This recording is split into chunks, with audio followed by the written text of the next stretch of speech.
बिस्मिल्लाहिर्रहमानिर्रहीम। अस्सलाम वालेकुम डियर स्टूडेंट्स, हमने टॉपिक स्टार्ट किया हुआ है कार्बोहाइड्रेट्स। कार्बोहाइड्रेट्स में हमने कल इसका इंट्रोडक्शन, डेफिनेशन और मोनोसेक्राइड्स इसकी जो फर्स्ट टाइप थी वो पढ़ी थी क्लासिफिकेशन में। आज सेकंड जो ओलिगोसेक्राइड्स हैं उनके बारे में पढ़ते हैं। ओलिगोसेक्राइड्स वो होंगे जिसमें 2 से 10 तक या फिर 3 से 10 तक मोनोसेक्राइड्स प्रेजेंट होंगे, उसको हम ओलिगोसेक्राइड का नाम देंगे। ये मोनोसेक्राइड के मुकाबले में लेस स्वीट होते हैं और इनकी जो सॉल्युबिलिटी होती है वो भी लेस होती है एज कंपेयर टू मोनोसेक्राइड्स। इसके अलावा इसमें फिनोमेना होता है हाइड्रोलाइसिस कि जब इसको वाटर में ऐड किया जाता है तो ये ब्रेकअप हो जाता है और मोनोसेक्राइड्स में डिवाइड हो जाता है। इस प्रोसेस को हाइड्रोलाइसिस कहते हैं कि वाटर की मौजूदगी में स्प्लिटिंग के प्रोसेस को। और अगर किसी ओलिगोसेक्राइड में से 2 मोनोसेक्राइड यील्ड हों तो उसको डाइसेक्राइड का नाम देंगे, अगर 3 हों तो ट्राइसेक्राइड, अगर 4 हों तो टेट्रा, और इस तरह हम कंटिन्यू रखेंगे अंटिल 10 मोनोसेक्राइड्स। और इनमें जो बॉन्ड बनता है उसको कोवेलेंट बॉन्ड या फिर ग्लाइकोसिडिक बॉन्ड का नाम दिया जाता है। एग्जाम्पल्स कुछ देखते हैं फिर उनसे क्लियर हो जाएगा। इसकी एग्जाम्पल्स में माल्टोज है, सुक्रोज है, लैक्टोज है, ये सारे के सारे डाइसेक्राइड्स हैं।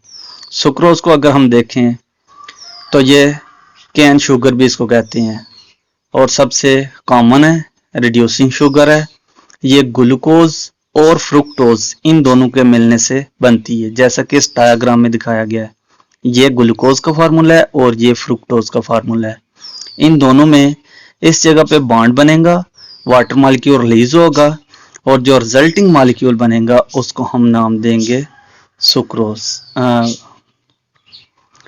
अब ये सुक्रोज, इस जगह पे जो बॉन्ड बना है इस बॉन्ड को नाम दिया गया ग्लाइकोसिडिक बॉन्ड।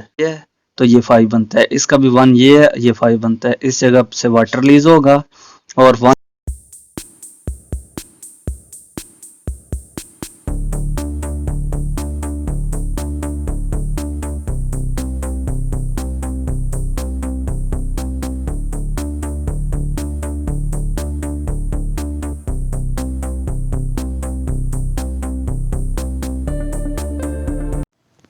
इसके बाद अगर हम दूसरी एग्जांपल देखें तो वो है माल्टोज़ की। माल्टोज़ में दोनों ग्लूकोज हैं जैसे कि आपको डायग्राम में नज़र आ रहे हैं। इनसे वाटर मॉलिक्यूल रिलीज़ होगा और इसमें 1,4 ग्लाइकोसिडिक लिंकेज होगा। उसका कार्बन नंबर 1 होगा और उसका कार्बन नंबर 4। ये अगर काउंट करें तो दोबारा वही लिंकेज बनेगा, ग्लाइकोसिडिक लिंकेज, 1,4 ग्लाइकोसिडिक लिंकेज, और इसको माल्टोज़ का नाम देंगे। ये इसका कार्बन नंबर 6 है। इसके बाद अगर हम देखें तो पॉलीसेक्राइड्स की बारी आती है। पॉलीसेक्राइड्स कॉम्प्लेक्स होते हैं, अबंडेंट होते हैं, क्योंकि इसमें बहुत ज़्यादा इसी तरह ग्लूकोज की चेन होती है, बहुत लेंथी। इसके अलावा ये ब्रांच्ड भी हो सकते हैं और स्ट्रेट चेन भी हो सकती है। जो ब्रांच्ड होते हैं वो ज़्यादातर टेस्टलेस होते हैं और जो ब्रांच के बगैर होते हैं वो भी तकरीबन टेस्टलेस होते हैं, लेकिन जब वो यील्ड करते हैं मोनोसेक्राइड या फिर डाइसेक्राइड्स तो वो थोड़े स्वीट होते हैं। इस मोनोसेक्राइड यूनिट्स होती हैं इसमें ग्लूकोज की तरह के। इसके अलावा अगर इनमें देखें तो इनका जो मॉलिक्यूलर वेट होता है वो बहुत हाई होता है। वो इसलिए क्योंकि इसमें ग्लूकोज बहुत ज़्यादा होते हैं।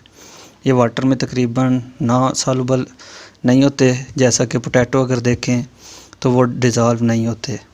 इनके एग्जांपल्स में starch, glycogen, cellulose, pectin, chitin, ये सारी की सारी पॉलीसेक्राइड्स की एग्जांपल है। इसके बाद अगर हम देखें तो पॉलीसेक्राइड को 3 कैटेगरीज़ में डिवाइड किया गया है। उनमें सबसे पहली है स्टार्च।